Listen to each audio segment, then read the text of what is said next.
Oke, kembali lagi di channel Pharmakes. Kali ini saya akan tutorial operan narkotik psikotropik di pelayanan kesehatan. Oke, untuk teman-teman yang baru saja gabung, jangan lupa subscribe channel YouTube Pharmakes. Ya, pertama-tama kita login ke Sipnap. Kemudian kita masukkan password. Di sana ada beberapa menu beranda laporan, tanya sediaan, profil, dan keluar. Kita masukkan ke laporan. Ini upload input keterangan, kemudian di psikotropik terlebih dahulu. Di sini ada bulan Juli, kita melaporkan web form. Kemudian ini ada produknya, produk narkotik. Di sini kita ada sebelumnya dimasukin dulu ke Excel. Jadi di sana ada nama obat, kemudian in sama outnya berapa, kemudian ada jumlah yang diretur atau enggak, seperti itu. Nanti untuk memasukkan ke laporan Sipnapnya. Nah, ini ada saldo akhirnya, harga pokoknya kita nggak usah dimasukkan ya teman-teman.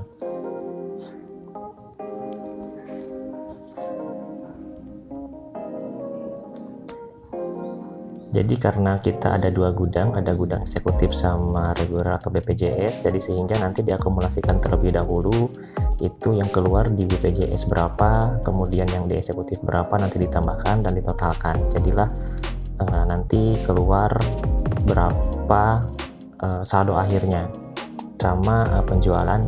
Kemudian jika ada pembelian dari distributor atau PBF, itu dicantumkan seperti itu. Oh iya, nah di sini juga ada beberapa laporannya, ada narkotik, psikotropik, kemudian ada ya petidin, MST dan morfin. Nah, kalau misalkan petidin, MST dan morfin itu di sana dicantumkan nama dokter, alamat dokter, nama pasien, sama alamat pasien. Yaitu untuk dokumentasi. Nah, kita coba melaporkan kodein itu dari BBF itu 150, on-nya stok awalnya 286, untuk resepnya 530.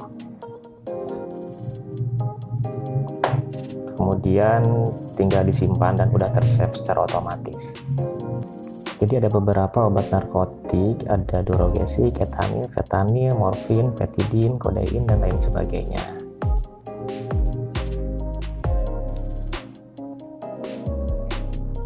Kemudian kita laporkan obat yang lainnya ya. Nah, ini status pemusnahan, jika ada yang dimusnahkan, diklik aja sudah dimusnahkan, seperti itu. Kita lanjut ke Kodipron. Ini sama juga, dia stok awalnya 1.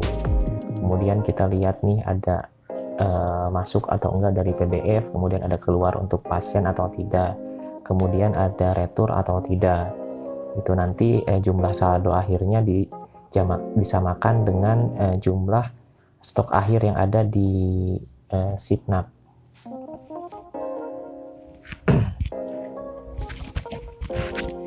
Ini jika di fasilitas kesehatan teman-teman nggak ada sediaan narkotik psikotropik, itu tetap kita dilaporkan ya. Kita juga sekarang harus bikin akun Sipnap meskipun kita tidak ada obat-obatan narkotik sama psikotropik. Nanti untuk dilaporannya dimasukkan jumlah periode, kemudian di klik nihil aja, terus kemudian disimpan.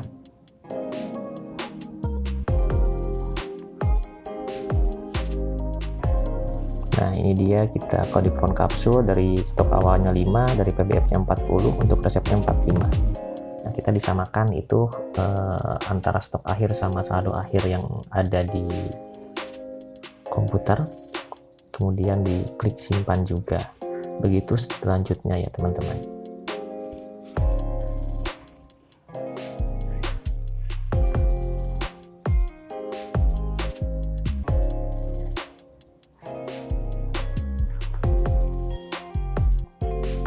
Nah, jika teman-teman bingung, di kolom sebelah kanannya itu udah ada arahan atau petunjuk-petunjuknya tentang pelaporan narkotik psikotropik di keterangan.